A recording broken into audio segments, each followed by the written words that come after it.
અ, ગઈકાલે રાત્રે જહાંગીરપુરા પોલીસ સ્ટેશનમાં એક બળાત્કાર સંબંધી રજૂઆત મળેલ, જે અનુસંધાને ગુનો દાખલ કરવામાં આવેલો છે.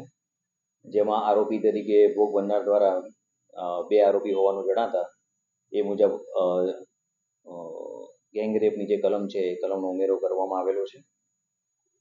સદર બનાવમાં વિગત એવી છે કે જે આ ભોગ બનનાર છે એના બે પરિચિત મિત્રો છે અને એની સાથે એ ફરવા ગયેલી હતી અને ત્યાં એના કહેવા મુજબ એને નશાકારક પીણું આપી અને ભાનમાં નથી એ દરમિયાન એનો હોટલમાં સાથે લઈ જઈ અને વારાફરતી એના પર બળાત્કાર કરેલો છે એવી રજૂઆત મળેલી છે.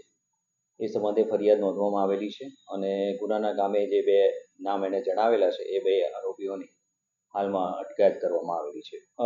એમણે જે નામ આપેલા છે એમાં એક આદિત્ય નામ આપેલું છે અને બીજું એક ગૌરવ નામ આપેલું છે અને ફરિયાદીના જણાવ્યા મુજબ એની જે જ્યાં રહે છે એની આજુબાજુ જે એના રહેનારા એટલે પરિચિત વ્યક્તિઓ જ છે એવું એના જણાવ્યું છે. એ બે વ્યક્તિની હાલમાં અટકાયત કરવામાં આવેલી છે અને